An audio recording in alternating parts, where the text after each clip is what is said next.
Right అన్న. So last క్లాస్లో మనం ఇన్వెంటరీ వాల్యుయేషన్ టాపిక్ స్టార్ట్ చేసాం. సో దానిలో మీనింగ్ ఆఫ్ ఇన్వెంటరీ చేసుకుని 3 types of raw material in case of manufacturing industry ఏంటన్నవి raw material, work in progress, finished goods. In case of trading organisation అయితే కనుక only finished goods. ఇది మనం నేర్చుకున్నాం. So basis of inventory valuation నేర్చుకున్నాం. So ఎందువల్ల inventory value చేయాలంటే to calculate matching concept వల్ల డిటర్మైన్ చేస్తున్నాం. 2 to show the correct income, to show the correct financial position. So liquidity purpose. వీటన్నిటి కోసం కూడా మనం ఏం చేస్తున్నాం, స్టాట్యుటరీ కంప్లయన్స్ చదివాం కదా అన్న. సో వీటన్ని రీజన్స్ వల్ల మనం ఇన్వెంటరీ ఏం చేస్తాం, వాల్యూ చేస్తాం. సో ఇన్వెంటరీ వాల్యుయేషన్ అంటే so it is the valuation rule is cost or NRV whichever is lower. అంతే కదా, as per the accounting standard number 2. So cost refers to all the purchase cost and incurred expenses to bring the inventory to the present location and condition, right? So అక్కడ వరకు ఏ ప్రతి ఖర్చుని ఏం చేస్తాం, తీసుకుంటాం. దానిలో వచ్చే ఏంటన్నా only direct expenses. Indirect expenses like administrative over heads, selling over heads, ఇవేమీ కూడా దానిలో ఇన్వెంటరీ వాల్యుయేషన్లో రావు కదా. ఓన్లీ డైరెక్ట్ ఎక్స్పెన్స్ మాత్రమే వస్తాయి, ఇండైరెక్ట్ ఏమీ కూడా రావు, రైట్? సో అలాగే ఎన్ఆర్బి అంటే ఫార్ములా ఏం చెప్పుకున్నాను మనం. So net realisable value, NRV అంటే net realisable value formula estimated selling price minus estimated selling expenses. ఇది మనం నేర్చుకున్నటువంటి ఫార్ములాస్. సో వాల్యుయేషన్ అయిపోయింది. సో తర్వాత కాస్ట్ డిటర్మినేషన్కి డిఫరెంట్ మెథడ్స్ ఉన్నాయని నేర్చుకున్నాం. సో దానిలో ఫస్ట్ వన్ ఏంటన్నా మనకి historical and second one non historical. Historical కాస్ట్లో మళ్ళీ స్పెసిఫిక్ ఐడెంటిఫికేషన్ ఉంటే కనుక సో దాన్ని ఏమంటాం, స్పెసిఫిక్ ఐడెంటిఫికేషన్ మెథడ్ అంటాం. సో దానిలో ఏంటని అర్థం, so every purchase or lot should be identified separately. మనం ఈజీగా ఐడెంటిఫై చేయగలుగుతాం లాట్, అప్పుడు మనం దాన్ని ఏమంటాం, స్పెసిఫిక్ ఐడెంటిఫికేషన్ మెథడ్ అంటాం. సో దానివల్ల ఏం జరుగుతుందంటే ఇంకా మనకి ఏ లాట్లో మిగిలిపోయే, ఏ లాట్లో మనం సేల్ చేసాం, ఏ లాట్లో నుంచి ఇష్యూ చేసాం, దాని ప్రైస్ ఎంత అనే విషయం క్లారిటీగా మనకి తెలుస్తుంది. అదే ఇంకొకటి ఏంటన్నా, స్పెసిఫిక్గా ఐడెంటిఫై చేయలేకపోతే కనుక, సో ఇంటర్చేంజబుల్ గూడ్స్ అయితే కనుక అప్పుడు మనం మిక్సప్ అయిపోతాం. సో అలా అన్నప్పుడు మనం ఏం చేస్తాం, డిఫరెంట్ మెథడ్స్ వాడతాం. ఏంటన్నవి FIFO, LIFO and weight. Even average అని కూడా అనొచ్చు. Average is different, weight average is different.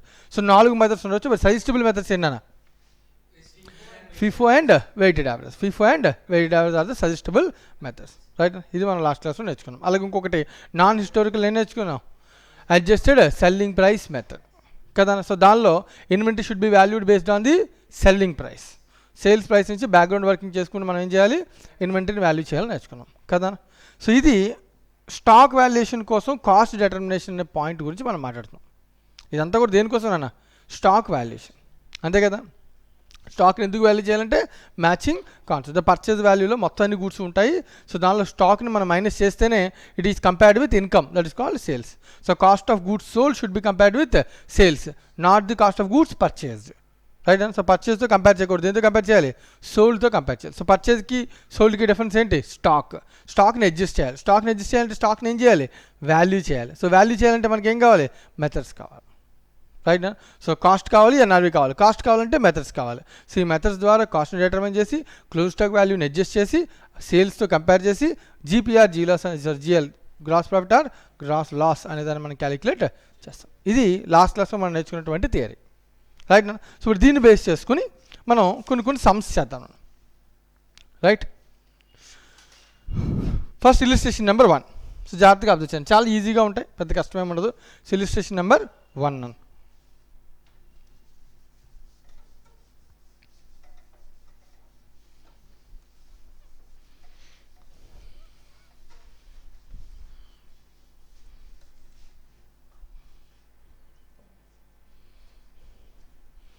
Illustration number 1. Sureka Limited deals in 3 products P, Q and R which are neither similar nor interchangeable. At the end of the financial year, the historical cost and NRV of the items of the closing stock are given below. So, నాకు ఏం చెప్తాను, 3 products ఉన్నాయి P, Q and R which are neither similar or nor interchangeable. Similar కాదు, అంటే 3 different products అన్నవి, ఓకేనా. So at the end of the financial year, the historical cost and NRV of the items of the close stock are given below. 3 products యొక్క cost ఇచ్చాడు, NRV ఇచ్చాడు. ఇచ్చి వాడు ఏమడుతున్నాడు, determine the value of stock అన్నాడు. So ఎలా value చేయాలన్నా మూడింటిని మనం ఇప్పుడు క్వశ్చన్ విచ్ అవర్ ఇది లోవర్ కదా. సో లోవర్ అంటే ఎలా ఎలిమెంట్ వైజ్ ఐడెంటిఫై చేయాలా, లేదా టోటల్ కాస్ట్ టోటల్ ఎన్ఆర్వి తీసుకుని విచ్ అవర్ లోవర్ చూడాలా, ఎందుకు ఎలిమెంట్ చేయాలి, స్పెసిఫికల్లీ ఐడెంటిఫైడ్ అయితే. సో ఏ ఐటమ్ కూడా ఇంటర్చేంజబుల్ కాదు అని క్వశ్చన్ చెప్పాను. ఒకవేళ ఇంటర్చేంజబుల్ ఐటమ్ అనుకున్నానా, మనం కావాలంటే వాటిని ఏం చేయొచ్చు, యాడప్ చేయొచ్చు. యాడప్ చేసేసి total cost is compared with total. అర్థమవుతుందని చెప్పాను నేను. సో సిమిలర్ ఇంటర్చేంజబుల్ అంటే నీకు అర్థం కావాలంటే దీన్ని ఎలా మనం అర్థం చేసుకోవచ్చు. ఫర్ ఎగ్జాంపుల్ రిలయన్స్ డిజిటల్ ఉంది, రైట్. ఒక వాషింగ్ మిషన్ మనం కొనడానికి వెళ్ళాం అనుకుందాం. వాడి దగ్గర వాషింగ్ మిషన్ స్టాక్ని వాల్యూ చేస్తాం అనుకో. సో వాషింగ్ మిషన్లో ఎన్ని కంపెనీస్ ఉంటాయి? చాలా కంపెనీస్ ఉన్నాయి కదా, ఎల్జీ, శాంసంగ్, నువ్వు ఏమైనా చెప్పచ్చు. మనం రిలయన్స్ వాళ్ళు స్పెషల్ ఫీచర్స్ ప్రోడక్ట్స్ కూడా ఉంటాయి, రికనెక్ట్. సో ఇప్పుడు ఈ ప్రోడక్ట్స్ అన్నిటికీ కూడా అన్ని సిమిలర్ ఫీచర్స్ ఉంటాయా? కానీ అన్నీ కూడా పర్పస్ ఒకటే కదా, వాషింగ్ మిషన్ వాషింగ్ పర్పసే కదా. ఇప్పుడు అలాంటప్పుడు అన్ని ఇంటర్చేంజబుల్ అనుకోనాను ఫర్ ఎగ్జాంపుల్. అప్పుడు మనం వాడు ఒక్కొక్క ప్రోడక్ట్ని తీసుకుని శాంసంగ్ కాస్ట్ ఎంత, శాంసంగ్ ఎన్ఆర్వి ఎంత, ఎల్జీ కాస్ట్ ఎంత, ఎల్జీ ఎన్ఆర్వి ఎంత, అదంత ఈజీయా? సో ఇంటర్చేంజబుల్ ఐటమ్స్ అయితే the total cost should be added, the total NRV should be added, the total cost and total NRV can be compared. మా అర్థమవుతుందని చెప్పాను నేను. అంతకు ఇండివిజువల్గా కంపేర్ చేయాల్సిన అవసరం లేదు. కానీ ఒకవేళ అవి కానీ డిఫరెంట్ ఎలిమెంట్స్ ఇంటర్చేంజబుల్ కాదనుకున్నాను, లైట్ ఒకటేమో 1.5 టన్ కెపాసిటీ, ఇంకోటి 1 టన్ కెపాసిటీ, ఏసీస్ ఉన్నాయి 2 ton capacity, 3 ton capacity, right. ఒకటి ఇన్వర్టర్ టెక్నాలజీ, ఒకటి non inverter technology. This are not interchangeable items. అలాంటప్పుడు ఈవెన్ కంపెనీ ఏసీ పర్పస్ ఒకటే అయినప్పటికీ మనం వాటిని ఏం చేయాలి? సపరేట్గా ఎలిమెంట్స్. అర్థమవుతున్నాను. సో అదే చెప్తాను, సిమిలర్ ఇంటర్చేంజబుల్ ఐటమ్ అయితే కనుక you can add up.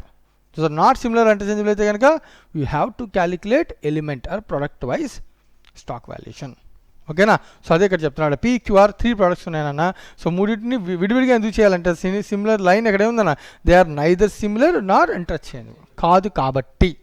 If they are really similar or interchangeable you can add up the cost and you can add up the NRV, you can compare the in total values, right నా. So P answer అన్న 38, అంతే కదా అన్న. So Q answer 29, రెండు same ఉన్నాయి.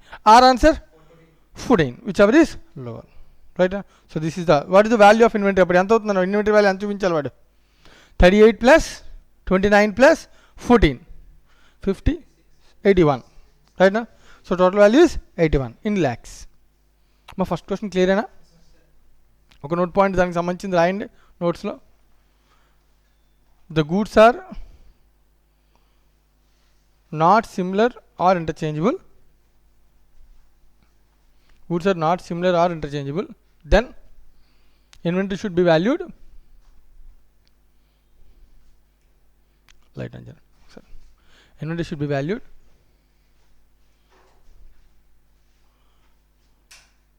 on item by item basis. Inventory should be valued on item by item basis. Item by item basis మనం ఇన్వెంటరీని value చేయాలి. ఓకేనా?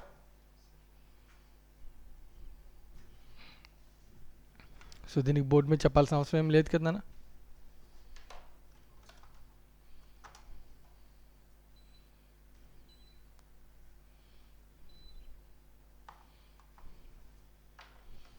రైట్ నా. నెక్స్ట్ క్వశ్చన్ నెంబర్ 2 నన్. A manufacturer has the following record of purchases of a condenser which he uses while manufacturing radio sets. So different dates లో quantity purchase price ఇచ్చాను.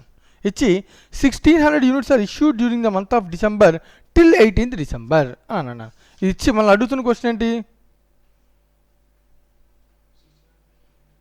Which he uses while manufacturing video sets అన్నాడు. ఇంకేం చెప్పలేను. So దానిలో మనం add చేసుకోవాల్సిన point అని ఏంటిది? What is the value of inventory. Inventory value ఎంత అనేది మనం యాడ్ చేసుకోవాలన్నా. క్వశ్చన్లో అవసరం సెంటెన్స్ యాడ్ చేయి. What is the value of inventory. So inventory value stock value మనం కనుక్కోవాలన్నా. ఇప్పుడు ఈ క్వశ్చన్లో ఫస్ట్ అబ్జర్వేషన్ జాగ్రత్తగా అబ్జర్వ్ చేయను. క్వశ్చన్లో ఫస్ట్ ఒక రాంగ్ దీనిలో ఉన్నాను. ఏంటి రాంగ్? క్వశ్చన్లో ఉన్న రాంగ్ ఏంటి?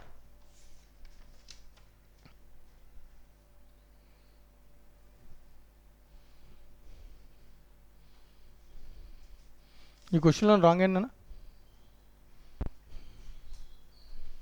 రాంగ్ ఉన్నాయా క్వశ్చన్లో? రాంగ్ లేదు. అంత క్వశ్చన్ అంతా కరెక్ట్గానే ఉందా? ఇన్వెంటరీ వాల్యూ చెప్పచ్చా? ఎక్కడ?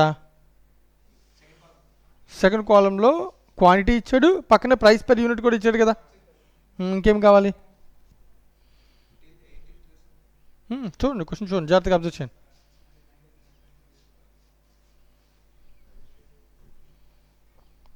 కరెక్ట్ అని అంతా?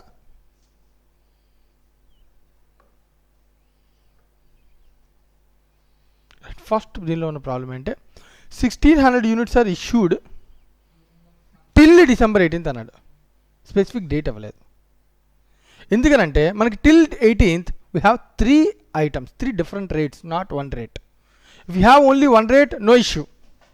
If you have a different rate, question raise అవుతుంది కదా, ఏంటా question? How can we issue? Which rate we can issue? Right, question raise అవుతుందా? సో ఇప్పుడు ఇలా ఉన్నప్పుడు క్వశ్చన్ ఏ రేట్ అప్లై చేయండి సార్ నేను? ఫీఫో అప్లై చేస్తే ద ఇష్యూ వాల్యూ మారిపోద్ది, అవునా? ఒకవేళ వెయిటెడ్ యావరేజ్ అప్లై చేస్తే ఇష్యూ రేట్ మారిపోద్ది. మారిపోద్దా? ఇష్యూ రేట్ మారుతుంది కదా, అంతే కదా, మారుతుంది కదా. దాన్ని బేస్ చేసుకుని రిమైనింగ్ మళ్ళీ నా దగ్గర ఇంకా 18 తర్వాత ఎన్ని ఉన్నాయి? 2 ఎలిమెంట్స్ ఉన్నాయి నాన్న. మరి ఇప్పుడు ఈ 2 ఎలిమెంట్స్ నా దగ్గర మిగిలిపోయాయి కదా స్టాక్. ఫీఫో మెథడ్ అయితే ఒకలాగా, స్టాక్ వాల్యూ ఎంత అని చెప్తాను. ఫీఫో మెథడ్ అయితే స్టాక్ వాల్యూ ఎలా చెప్తాను నేను? ఇదే సమ్కి లాస్ట్లో స్టాక్ ఏం మిగిలితే ఫీఫో ఉంటుంది కదా, ఫస్ట్ ఇన్ ఫస్ట్ అవుట్. ఫస్ట్లో ఏమన్నా అవన్నీ వెళ్ళిపోయినాయి. అలా 1600 యూనిట్స్ అంటే ఎక్కడి వరకు వెళ్ళిపోయినాయి? December 4th వెళ్ళిపోయింది, 10th వెళ్ళిపోయింది, 11th వెళ్ళిపోయింది. ఆ మూడింటి ఒక టోటల్ చూడు క్వాంటిటీ ఎంత? 1600. అంటే 11th వరకు 1600 క్వాంటిటీ వెళ్ళిపోయింది అన్న. ఇంకా నా దగ్గర మిగిలిపోయేది ఏంటి? 19th and 28th. 19th rate ఎంత? 200 into 60, 800 into 47. దాని వాల్యూ ఆఫ్ స్టాక్ ఎంత అవుతుంది అన్న? వాల్యూ కాల్కులేట్ చేస్తే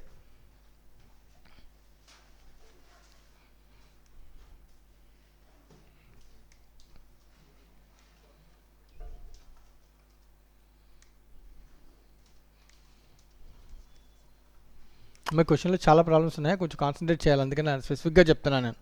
సో నేను క్లోజింగ్ స్టాక్ వాల్యూ క్యాలిక్యులేట్ చేయమని క్వశ్చన్లో యాడ్ చేశాను, అంతేనా కదా? So what is the value of stock అని అడిగాను. సో నేను అంటున్నాను ఫీఫో మెథడ్ అయినా లీఫో మెథడ్ అయినా ఏ మెథడ్ అయినా ఒకటైనా సార్ అని అడుగుతున్నాను నేను. సో ఫీఫో మెథడ్ అనుకున్నాను స్టాక్ వాల్యూ ఎంత అన్న? సో మిగిలిపోయిన స్టాక్ ఎంత? 800 యూనిట్స్ మిగిలిపోయిందా అట్ ది రేట్ ఆఫ్ ఎంత అన్నది? 47. ఇంకోటి ఎంత మిగిలింది? ఓకే, 200 యూనిట్స్ మిగిలిపోయింది at the rate of 60. So దీని వాల్యూ ఎంత అన్న? ఒకటి 12,000 పైది నాన్న.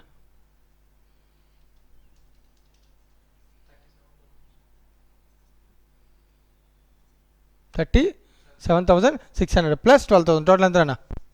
49,600. ఓకే, ఇది అయిపోయింది. నేను ఇప్పుడు క్వశ్చన్ అడుగుతాను, ఇది ఏ మెథడ్లో? వెయిటెడ్ యావరేజ్లో ఆన్సర్ మారుద్దా? ఎందుకు మారుతుంది? సరే చేద్దాం. ఎందుకు నువ్వే చెప్తూ కానీ ఎందుకు మారుతుంది? అసలు ఎందుకు మారుతుంది నా? ఎందుకు మారుతుంది చూద్దాం.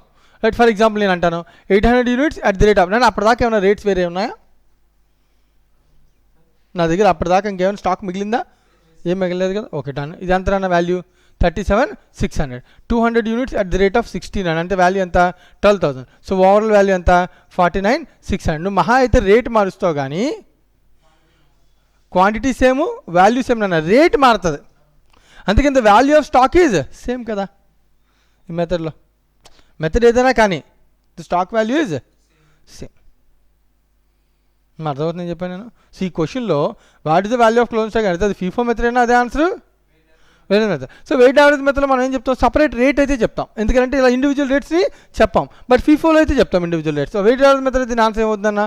49,600 డివైడ్ బై 1000 అంటే అంత answer 49.6 is the average rate, weighted average rate. What is the weighted average formula? Total amount. So quantity into rate, it will give us amount. So total amount division total quantity will give us a weighted average rate. So average rate అంటే ఏం చేయాలన్నా? ఇదే సమకి average rate అయితే ఏం చదువుతున్నా? Answer కూడా మారిపోతుందని. ఎందుకు మారిపోతుంది చూడు? యావరేజ్ రేట్ ఆన్సర్ మారదా? మారిపోతుందని. ఎందుకంటే 800 into 47 ఒకటి 37,600 ఉంది, నీకు కనబడుతుందని. కానీ 200 at the rate of 60 different rate అంతా 12,000. ఇలా కనబడినప్పటికీ ఈ రెండింటిని టోటల్ చేయం మనం యావరేజ్ మెథడ్లో. యావరేజ్ మెథడ్లో ఏం చేస్తాం? ఏవైతే ప్రైసెస్ ఉన్నాయో వాటిని ఏం చేస్తామన్నా? యావరేజ్ చేస్తాం. 47 + 60 డివైడ్ బై 2, 2 నెంబర్స్ కూడా డివైడ్ బై 2. ఇప్పుడు ఎంత అనేది? 53.5. క్యాలిక్యులేటర్ సరిగ్గా చేయను కన్ఫర్మా? 53.5. సో ఇప్పుడు వాల్యూ ఆఫ్ స్టాక్ ఎంత అవుతుంది? 1000 యూనిట్స్ ఇంటూ 53.5 ఎంత వాల్యూ? 53,500. కానీ ఇది రైట్ అన్న అసలు వాల్యూ మారిపోవచ్చా? మారకూడదు. అందుకే this method is not at all suggestible method. అందుకే ఎవరు వాడరు అంటాను. దాని వాల్యూసే మారిపోతున్నాయి. ఫీఫోలో చూడు వాల్యూ మారలే, వెయిట్ యావరేజ్ చూడు వాల్యూ మారలే, ఈవెన్ లిఫోలో కూడా వాల్యూ మారదు. కానీ అది రాంగ్, ఎందుకంటే పెరిఫియల్ నేచర్ కూడా ఎఫెక్ట్ అవుతుంది. సో ఇది రాంగ్, ఎందుకని వాల్యూవే మారిపోతుంది. సో అందుకే జనరల్గా యూజ్ చేసే మెథడ్స్ ఏంటి? రెండే, ఒకటి ఫీఫో, రెండోది weighted average. AS2 suggested only 2 methods. ఎలా వస్తుంది చెప్పాలి నాకు? ఎలా వస్తుంది? సేమ్ వస్తుందా? స్టాక్ వాల్యూ మారిపోద్దా మారదా? ఇక్కడ ఎందుకు మారలేదంటే ఈ డేట్ బిఫోర్ కొన్న క్వాంటిటీ అంతా అయిపోయింది కాబట్టి. రైట్. ఒకవేళ అవన్నీ కూడా ఉండిపోయాయి అనుకున్నానా, అప్పుడైనా సరే నువ్వు అబ్జర్వ్ చేస్తే ఇండివిజువల్ ఐటమ్స్ మనం రాస్తాం. So stock value will be same. Stock value ఎందుకు మారుతుంది? మారుతుంది. ఎందుకంటే పైనుంచి వెళ్ళిపోయినా ఓవరాల్ వాల్యూ వెళ్ళిపోయినా సో స్టాక్ వాల్యూ ఏమవుద్ది? మారుతుంది కదా. అవే కదా క్వాంటిటీ మిగులుతుంది. అర్థమవుతుంది నేను చెప్పాను నేను. సో ఇక్కడ క్వాంటిటీ ఎప్పుడు సేల్ చేశాడు అనే దాని మీద మనకి ఆధారపడి ఉంటుంది. ఇప్పుడు ఇక్కడ క్వశ్చన్లో ప్రాబ్లం ఏంటంటే మొత్తం ఐటమ్స్ అన్నింటినీ 5 ఐటమ్స్ తీసుకుంటే ఆన్సర్ మారే ఛాన్స్ ఉంది. మళ్ళీ చెప్తున్నాను నేను. If you consider 5 items, sale నన్ను ఇక్కడ డేట్ ఆఫ్ సేల్ వల్ల ఇదంతా మారిపోయింది. సేల్ ఇష్యూ మనం కాన్సన్ట్రేట్ చేయాలా? సేల్ ఆర్ ఇష్యూ ఎప్పుడు జరిగింది? ఎప్పటి వరకు? December 18th వరకు జరిగిందన్న. టిల్ 18th, టిల్ 28th కాదు. ఒకవేళ టిల్ 28th అనుకున్నానా, అప్పుడు స్టాకు ఉండదు. ఎందుకుంటుంది స్టాకు? 18th వరకు ఇన్ఫర్మేషన్ ఇవ్వలే. జాగ్రత్తగా అబ్జర్వ్ చేయాలి. డిఫరెంట్ డేట్స్ ఉన్నాయి. డేట్స్ చెప్పినాను ఒకసారి మళ్ళీ. 4th ఎంత క్వాంటిటీ అంత రేట్?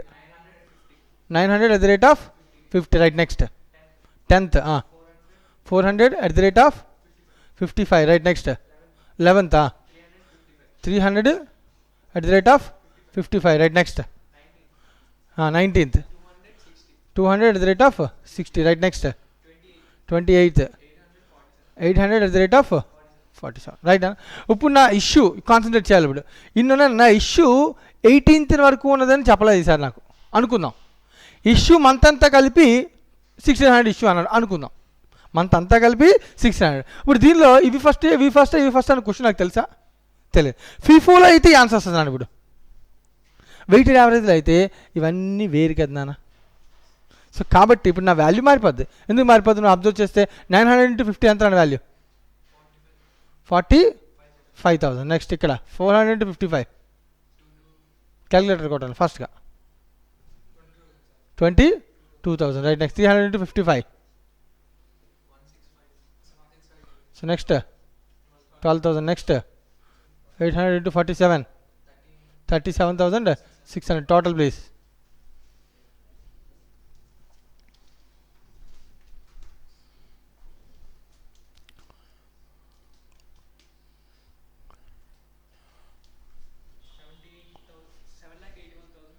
$7,81,000. 7 lakh ఎక్కడ ఉంది అసలు? లేదు, రాంగ్ 78. క్యాలిక్యులేటర్ సరిగ్గా చేయాలి. 45 60 67 77 87 89 95 500 95 500 plus 37 600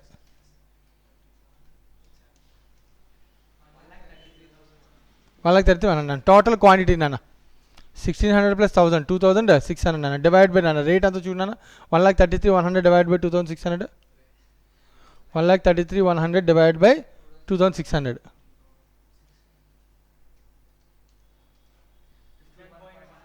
51.19. సో ఇప్పుడు నా ఇష్యూ ఇదే రేట్లో జరుగుద్ది, నా స్టాక్ ఇదే రేట్లో జరుగుతుంది. ఇప్పుడు నా స్టాక్ ఎంత ఉండిపోయిందని చెప్పాడు వాడు. ఎంత ఇష్యూ అయిపోయింది? 1600. స్టాక్ ఎంత ఉండిపోయింది?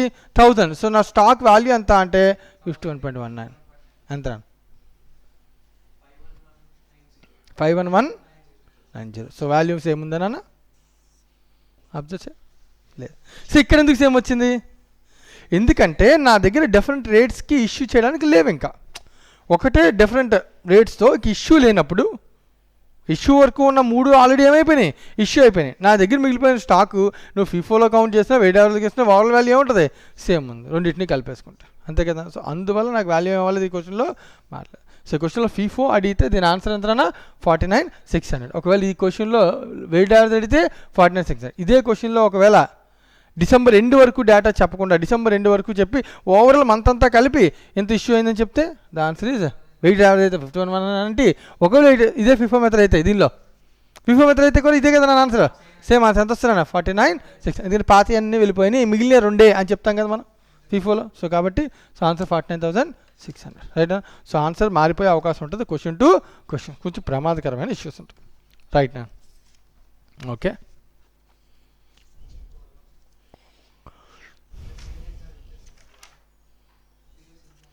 In the previous example, following issues are made. Nana question number 3 nana. So issues ki recorded nana issues 1000 nana 1600 anadu kada. Avi different dates ichchanu nana. Ichi sum ne adugutunanu annavadu. So ee question LIFO మెథడ్లో అడిగినటువంటి question అన్న heading LIFO ఉంది. So లాస్ట్లో add చేసుకో using LIFO, value inventory using LIFO, last in first out, value inventory using LIFO. So LIFO ప్రకారం చేయాలంటున్నాను నేను. ఇలా different డేట్స్లో, మళ్ళీ చెప్తున్నాను, ఇలా డిఫరెంట్ డేట్స్లో ఇష్యూ ఉన్నప్పుడు అప్పుడు మనం తయారు చేయాల్సిన దాన్ని ఏమంటానన్నా స్టోర్స్ లెడ్జర్ అంటాం. దాన్ని ఏమంటాం స్టోర్స్ లెడ్జర్. సో మనకి ఇన్వెంటరీ మెయింటైన్ చేయడానికి ఆర్గనైజేషన్కి 2 బుక్స్ మెయింటైన్ చేస్తారు జనరల్గా. ఒకదాన్ని మనం అంటాం స్టోర్స్ లెడ్జర్, ఇంకొకటి నన్ను ఎవరైనా ఆల్రెడీ చదువుంటే ఇంకోటి ఏంటన్నా ఫాస్ట్గా ఇన్వెంటరీ మెయింటెనెన్స్, ఇంకో దాన్ని మనం అంటానన్నా బిన్ కార్డ్ అంటాం. ఏమంటుందని బిన్ కార్డ్, బిన్ డస్ట్బిన్ లాగా bin. So it's a bin related to stock, right. So మన స్టాక్ అంతా దాచుకునే ప్లేస్ ఏంటన్నా స్టోర్ ఆర్ బిన్ అంటాం. సో ఎంత క్వాంటిటీ వచ్చింది, ఎంత క్వాంటిటీ వెళ్ళిపోయింది గూడ్స్ అని చెప్పేదాన్ని ఏమంటాం బిన్ కార్డ్ అని అంటాం. సో బిన్ కార్డ్ మెయింటైన్ చేస్తారు, రైట్ అన్న. సో బిన్ కార్డ్లో ఓన్లీ ఏం మెయింటైన్ చేస్తారు, క్వాంటిటీ మాత్రమే మెయింటైన్ చేస్తారు. అదే స్టోర్స్ లెడ్జర్లో అయితే క్వాంటిటీ మెయింటైన్ చేస్తారు, రేట్ కూడా మెయింటైన్ చేస్తారు. అందుకని జనరల్గా ఇప్పుడు ఇలాంటి సమ్ సాల్వ్ చేయాలంటే రేట్ కూడా ఉంది కదా, ఓన్లీ క్వాంటిటీ కాదు కదా. అప్పుడు మనం ఎలా సాల్వ్ చేయాలి stores ledger, why because it contains 2 elements. ఏంటన్నా 2 elements, rate and quantity. Rate లేకుండా ఓన్లీ క్వాంటిటీ కావాలంటే మనం దాన్ని ఏమంటాం బిన్ కార్డ్ అని అంటాం, రైట్. సో స్టోర్స్లో జనరల్గా స్టోర్ కీపర్ ఉంటాడు కదా, అంటే లైక్ గోడౌన్ బయట వాచ్మెన్ ఉంటాడా, వాడికి రేట్స్ గట్రా తెలుసా, తెలియదన్న. వాడు బిన్ కార్డ్ మెయింటైన్ చేస్తాడు. ఎందుకని అది ఎంత క్వాంటిటీ వచ్చింది, గోడౌన్లో ఎంత స్టోర్ చేశారు, మిగిలింది ఎంత క్వాంటిటీ బయటికి వెళ్ళి అది రికార్డ్ చేసుకుంటూ వెళ్తాడు అంతే. అది ఎంత రేటు, ఎంత కొనాలి అని అడిగి తెలియదు కదా పాపం. మరి స్టోర్స్ లెడ్జర్ మెయింటైన్ చేయడా, ఆ stores ledger department, purchase department maintain చేస్తుంది, అకౌంటింగ్ డిపార్ట్మెంట్ మెయింటైన్ చేస్తుంది. ఎందుకని వాడు ఎన్ని గూడ్స్ కొన్నాడు, బిన్ కార్డ్లో ఉన్న డేటా పట్టుకుంటాడు, స్టోర్స్ లెడ్జర్ ప్రిపేర్ చేస్తాడు. ఎంత క్వాంటిటీ కొన్నాము, దీన్ని ఏ రేట్ని కొన్నామో ఆ ఇన్వాయిస్ తీసుకుంటాడు, రేట్ వేసుకుంటాడు. తర్వాత స్టోర్స్ బిన్ నుంచి ప్రొడక్షన్ డిపార్ట్మెంట్ గూడ్స్ మూవ్ అయినాయి, లేదా వేర్ హౌస్ గూడ్స్ మూవ్ అయినాయి, సేల్కి గూడ్స్ మూవ్ అయినాయి, అర్థమవుతుందా. సో బిన్ కార్డ్లో చూసి స్టోర్స్ లెడ్జర్ ఏం చేస్తాడు, ఇష్యూ రాస్తాడు. ఆ ఇష్యూ ప్రైస్, ఎందుకు గూడ్స్ కొన్నాం, ఏ మెథడ్ ఫాలో అవుతున్నాను, ఫీఫోనా లీఫోనా, దాని ప్రకారం ఇష్యూ రాసుకుంటాడు. మిగిలిన స్టాక్ వాల్యూని వాడు నోట్ చేసుకుంటాడు. అర్థమవుతుందని చెప్పాను నేను. సో జనరల్గా స్టాకు రేటు 2 మెయింటైన్ చేస్తే దాన్ని ఏమంటాం స్టోర్స్ లెడ్జర్ అంటాం. ఇప్పుడు ఈ సమ్మని మనం సాల్వ్ చేయాలంటే ఎలా సాల్వ్ చేయాలి, స్టోర్స్ లెడ్జర్ ద్వారా సాల్వ్ చేయాలని. ఓకే, ఎందుకంటే మనకి ప్రీవియస్ ఎగ్జాంపుల్ తీసుకోమంటే దానిలో 5 డేట్స్ ఉన్నాయి, క్వాంటిటీ ఉంది, రేట్ ఉంది. దాన్ని ఒక 3 డేట్స్ ఏం చేస్తాడన్నా ఇష్యూ చేశాడు. అలాంటప్పుడు నువ్వు లీఫోలో దీన్ని ఎలా సాల్వ్ చేస్తావో అని అడుగుతున్నాను నేను. ఓకేనా, ఈ సమ్మని మనం జస్ట్ ఫర్ అండర్స్టాండింగ్ లీఫోలో చేద్దాం, ఫీఫోలో, వెయిటెడ్ యావరేజ్లో, యావరేజ్లో. సో 4 మెథడ్లో చేద్దాం నా. ఓకేనా. సో తర్వాత నుంచి ఏ సంబంధం వాడు అడిగిందే చేద్దాం, సరిపోతుంది. క్వశ్చన్ అండర్స్టాండింగ్ కోసం మనం ఫాస్ట్గా సంబంధం ఏం చేద్దాం, 4 మెథడ్స్లోని సాల్వ్ చేద్దాం, రైట్. స్పీడప్. హెడ్డింగ్ పెట్టండి, నాతో పాటు చేయండి. స్టోర్స్ లెడ్జర్ ఫస్ట్ మెథడ్ పేరు ఏంటన్నా లీఫో. ఫస్ట్ లీఫో చేద్దామా. లీఫో అంటే last in first out, last in first out. ఓకేనా, రైట్. స్టోర్స్ లెడ్జర్ నాన్న. సో దీనిలో ఏముంటాయన్న 3 కాలమ్స్ అన్న, రిసీట్, ఇష్యూ, బ్యాలెన్స్. ఇంకొక కాలము date. So receipt, issue, balance. దీనిలో మళ్ళీ receipt, quantity, rate, value, quantity, rate, value, quantity, rate, value. So 3 కాలమ్స్తో మనం దాన్ని ప్రిపేర్ చేసుకోవాలి. సో ఫస్ట్ సీక్వెన్స్ వెళ్ళాలన్న. డేట్స్లో సీక్వెన్స్ ఫస్ట్ ఏం జరిగిందన్న, డిసెంబర్ 4th ఏం జరిగింది, 4th రిసీట్. 900 యూనిట్స్ని 50 కొన్నాం కదా, రిసీటే కదా, రిసీట్. పర్చేజ్ అన్న. సో పర్చేజ్ కాబట్టి so 900 @40. So 940. So value 3000. So 36,000. 36,000.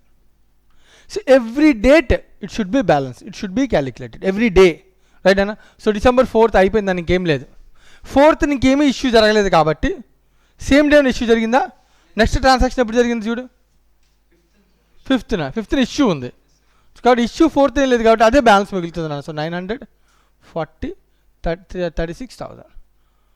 Everyday దాన్ని చెక్ చేసుకోవాలి. ట్రాన్సాక్షన్ ఎప్పుడు జరిగితే అప్పుడు దాన్ని ఏం చేయాలి, బ్యాలెన్స్ చేసుకుని బ్యాలెన్స్ అంతా కౌంట్ చేసుకుంటారు. ఇలా ఎవ్రీడే వెరిఫికేషన్ అనేది దీన్ని మనం అంటామన్నా పర్పక్చువల్ ఇన్వెంటరీ సిస్టమ్ అంటాం. సో దీన్ని ఏమంటాం? పర్పక్చువల్ అంటే ఏంటి?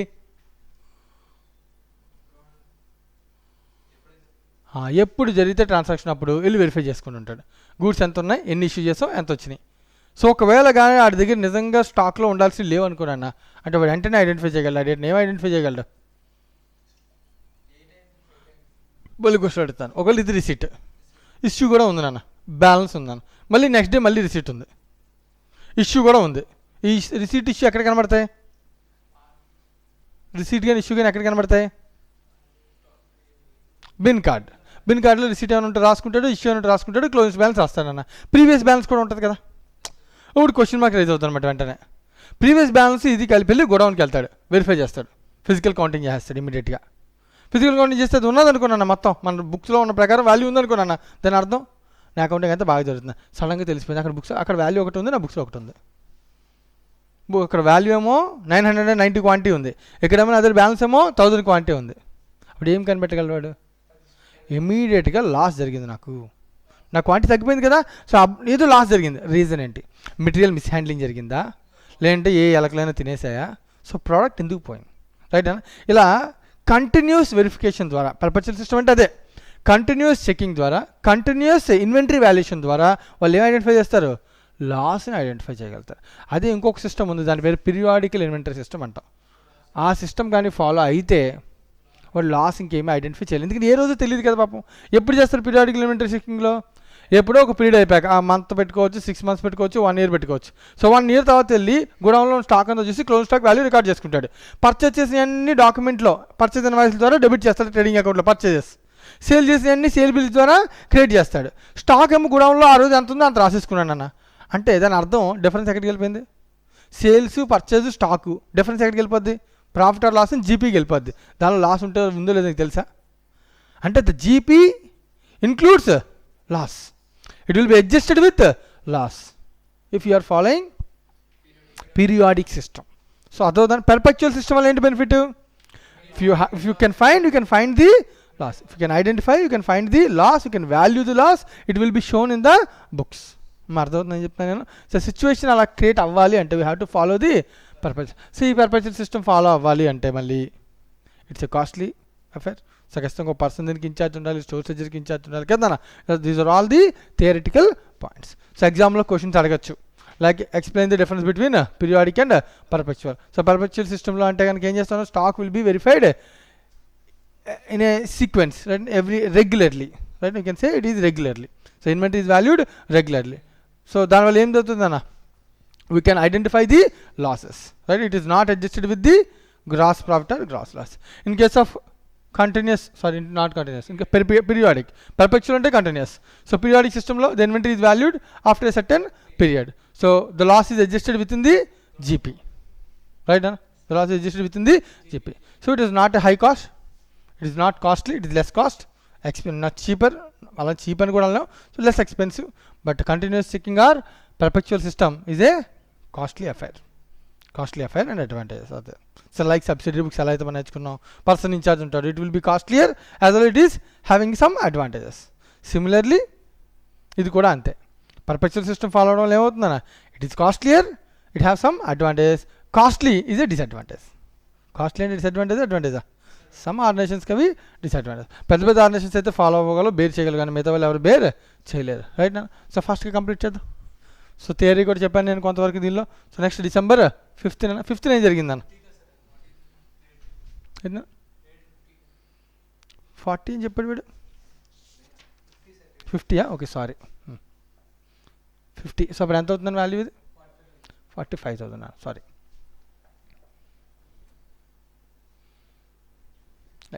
రైట్ అన్న. December 5th next 5th December issue ఉంది నాన్న. సీక్వెన్స్ చూస్తే ఎంత నాన్న ఇష్యూ? 500. ఇప్పుడు క్వశ్చన్, ఇక్కడ ఎన్ని రేట్స్ ఉన్నాయి? ఒకటే రేట్ ఉంది. ఒకటే ఉన్నప్పుడు నువ్వు లీఫో మాట్లాడినా, ఫీఫో మాట్లాడినా, ఏది మాట్లాడినా ఇష్యూస్ ఏముంటుంది?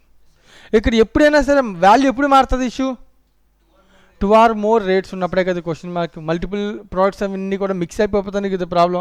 మిక్సప్ అవునప్పుడు స్పెసిఫిక్ ఐడెంటిఫికేషనే కదా. అలాంటప్పుడు నీకు ఎటువంటి వాల్యుయేషన్లో ప్రాబ్లము ఉండదు, రైట్ నా.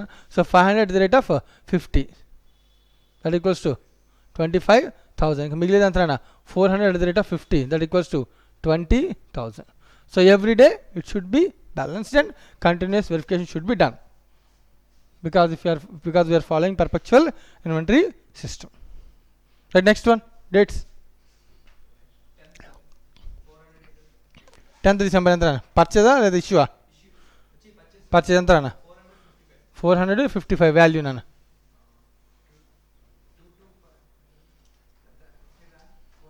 $22,500 22,000 ఓకే. నెక్స్ట్ అన్న ఇప్పుడు మళ్ళీ ఇక్కడ ఇష్యూ ఏం లేదు కదా అన్న. ఇప్పుడు నా దగ్గర బ్యాలెన్స్ 2 ఉన్నాయి నాన్న, సీక్వెన్స్ కూడా అన్న. సార్ ఫస్ట్ ఇది రాయాలి ఇది రాయాలా? లీఫోనా ఫిఫోన్ కదా, ఏ మెథడ్ అయినా ఫస్ట్ పాతి రాయాలి తర్వాత రాయాలి అంతే. సీక్వెన్స్ ఇప్పుడు మార్చకూడదు ఓకేనా. లీఫోలో ఏం ఇష్యూ చేస్తాం అంటే పైన ఇష్యూ చేస్తాం కింద ఇష్యూ చేస్తాం మనం డిసైడ్ చేస్తాం, కానీ రాసేటప్పుడు మాత్రం ఎప్పుడు ఏం రాయాలి? సో బ్యాలెన్స్ ఏమవుతుందో అవి ఫస్ట్ రాయాలి. అవి మిస్టేక్ ఎప్పుడు చేయకూడదు.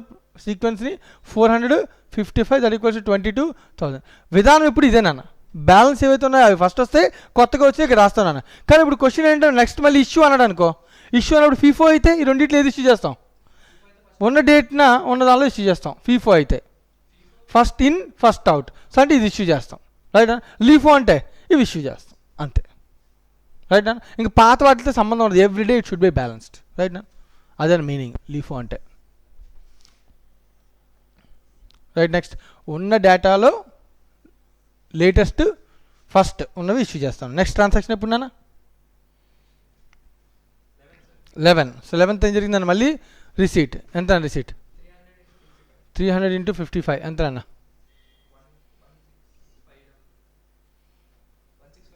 ఓకే. సో మళ్ళీ సేమ్ సార్ మళ్ళీ రిసీట్లో నా 3 రకాలు 3 సపరేట్గా చేయాలి.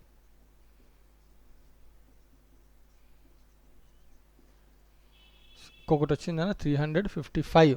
సార్ ఇప్పుడు క్వశ్చన్ సార్ 55 రెండు సేమ్ కదా, కావాలంటే కలిపేసుకోవచ్చు పర్వాలేదు. కావాలంటే దాన్ని ఏం చేయొచ్చు, రెండింటిని సేమ్ రేట్ ఉన్న వాటిని ఏం చేయొచ్చు కలిపేసుకోవచ్చు, తప్పేమీ కాదు. ఇంటర్చేంజబుల్ రేట్స్ ఉన్న వాటిలో మన ఐడెంటిఫికేషను ఇష్యూ అంతా కూడా. సో సేమ్ రేట్స్ ఉంటే మనం ఏం చేయొచ్చు, వాటిని కలపచ్చు రైట్. నెక్స్ట్ 11 తర్వాత అన్న 19th మళ్ళీ రిసీట్ ఎంత అన్న? 260 వాల్యూ 12,000 అంతే కదా.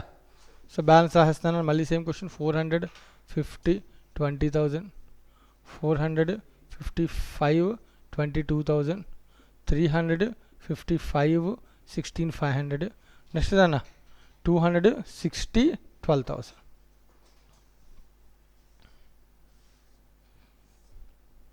Next transaction date issue date ఎప్పుడు నాన్న 20th ఇష్యూ నాన్న ఎంత 600 యూనిట్స్. ఇప్పుడు క్వశ్చన్ ఇష్యూ 600 అని రాసేయకూడదు, ఎందుకంటే 600కి వీటిలో ఏది ఇష్యూ చేస్తాం మనం? ఏ మెథడ్ ఫాలో అవుతున్నా? LIFO last in first out. Last ఏం వచ్చింది ఇది నాన్న. సో 600లో ఫస్ట్ 200 ఇష్యూ అర్థమవుతుందా? 600 200 పోతే ఇంకెంత ఉన్నాయి? 400 ఇష్యూ చేశాడు, కానీ 400లో ఫస్ట్ ఏముంది 300 issue 355 that equal 16,500. Next time మిగిలిందన్న దీనిలోంచి 100 ఇష్యూ 155 సో 5,500 అయిపోయింది. ఇంకా నా దగ్గర స్టాక్ ఏం మిగులుతుందన్న? పాద్ది పైనుంచి రావాలి స్టాక్ వచ్చేటికి 450 చొప్పున వాల్యూ ఎంత అన్న 20,000. ఈ 400లో 100 ఇష్యూ అయిపోయినాయి కాబట్టి ఇంకెంత ఉన్నాయన్న 355 చొప్పున 16,500. ఈ ప్రొసీజర్ కొంచెం జాగ్రత్తగా ఉండాలి. ఇక్కడ మిస్టేక్స్ చేస్తారు స్టూడెంట్స్, చాలా జాగ్రత్తగా ఉండాలి. సో ఎప్పుడు ఇష్యూ చేస్తామో ఆ రోజునున్న డేటాబేస్లోంచి లీస్ట్ ఆర్ ఫస్ట్ చూస్తాం నన్ను అంతే, పాతవన్నీ కాదు. మళ్ళీ అర్థమవుతుందా? అసలు ఏ రోజు ఆ రోజు ఏం చేయాలి, స్టేట్మెంట్ని బ్యాలెన్స్ చేసుకుంటూ వెళ్ళాలి రైట్. నెక్స్ట్ 28th తర్వాత 28th. సో 28th ఏంటన్నా రిసీట్ ఎంత రిసీట్ 800 అన్న. సో 47 వాల్యూ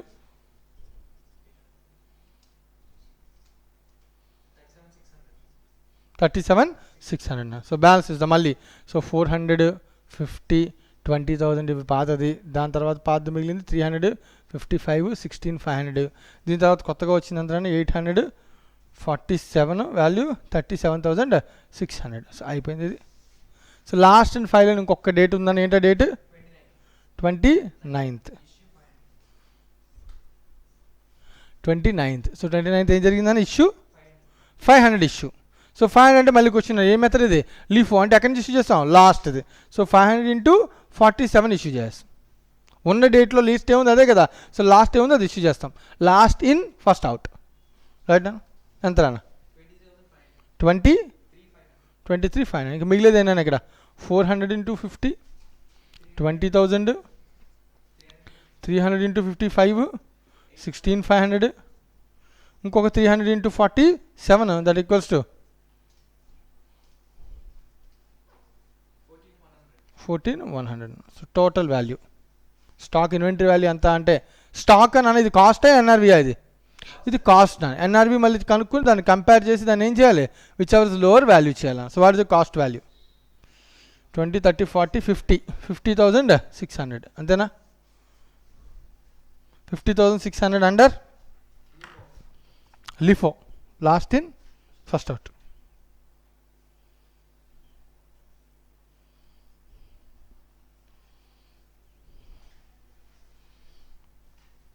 ఇప్పుడు ఇదంతా ఇలా చేస్తున్నాం కదా, ఇది ఏ సిస్టమ్ అనేది, ఇదంతా ఏ టైప్ ఆఫ్ సిస్టమ్ అనేది, పర్పెక్చువల్ రాసాం ఆల్రెడీ కదా. ఒకవేళ ఇదే సమ్ నేను క్వశ్చన్ అడుగుతాను, ఇదే సమ్ వాడు పర్పెక్చువల్ అని చెప్పకుండా క్వశ్చన్లో రైట్ అన్న పీరియాడిక్ చేయాలి అంటే, ఇందాక చేసాం ఇది illustration number 1 it's a periodic. ఒక పీరియడ్ తర్వాత చెప్తానన్న ఎంత ఇష్యూ అయింది అంత, ఏ రోజు ఎంతవాడికి ఎగ్జాక్ట్గా తెలియదు. కంటిన్యూస్ చెకింగ్ ఉంటుంది కదా, సో కంటిన్యూస్ చెకింగ్ లేనప్పుడు లాస్ట్లో తెలుస్తుంది, లాస్ట్లో చూస్తాడనమాట. ఓకే మంత్ అయిపోయింది మొత్తం ఇష్యూస్ అయినా అన్న 1,600 అంటే 2,600 ఎంత పోయినాయి, 600 పోయినాయి, ఇంకెంత మిగిలిన స్టాక్ 1,000 ఇలా చెప్తే అప్పుడు దాన్ని ఏమనాలి, పీరియాడిక్ సిస్టమ్. సో ఇప్పుడు ఇదే క్వశ్చన్కి పీరియాడిక్ అయితే ఆన్సర్ ఏంటి చెప్పగలవా జోగి, ఇదే క్వశ్చన్కి పీరియాడిక్ అయితే ఆన్సర్ ఏంటి, పీరియాడిక్ ఇదే క్వశ్చన్కి పీరియాడిక్ అయితే ఇవి ఉంటాయి అసలు, ఇవన్నీ డేట్ వైజ్ చెప్పగలమా, చెప్పలేము. అలాంటప్పుడు ఉన్నవి ఇవేనా 1 2 3 4 5, ఈ 5లో నుంచి ఎన్ని వెళ్ళిపోయినాయి అన్నాడు 1,600 అంటే ఇష్యూ ఎక్కడికి వెళ్ళిపోయి ఉంటాయి, 1,800 పోయి ఉంటాయి, లీఫో కదనా 200 పోయి ఉంటాయి, 1,000 300 పోయి ఉంటాయి అంతేనా 1,300, ఇక్కడి నుంచి ఒక 300 పోయి ఉంటాయి, అంటే ఇంకెంత మిగులుతాయి 1,000. ఆ 1,000లో ఇక్కడ ఏంటి 100 ఇంటూ 55. మా అర్థమవుతుంది నేను చెప్తాను నేను, పీరియాడిక్ అయితే నా ఆన్సర్ ఏమని చెప్పాలి ఇప్పుడు దీనికి, 100 into 55 that equals to 5,500, 900 into 50 that equals to 45,000. So answer is 50,500. So ఇక్కడ ఎంత వచ్చింది 50,600, 100 రూపీస్ వేరియేషన్ వచ్చింది. So because of perpetual it is an answer relating to periodic. So రెండు ఆన్సర్లు రాయండి జస్ట్ ఫర్ అండర్స్టాండింగ్.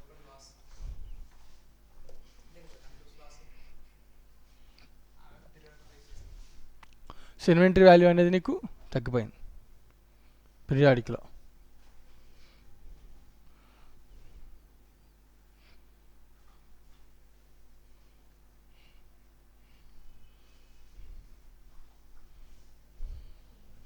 రైట్ ఇదే సిస్టమ్ అనేది perpetual periodic రెండింటిలోని కూడా మనం ఏ మెథడ్ చేసాం, ఫీఫో చేసాం. So now will go to LIFO చేస్తాను, విల్ గో టు ఫీఫో.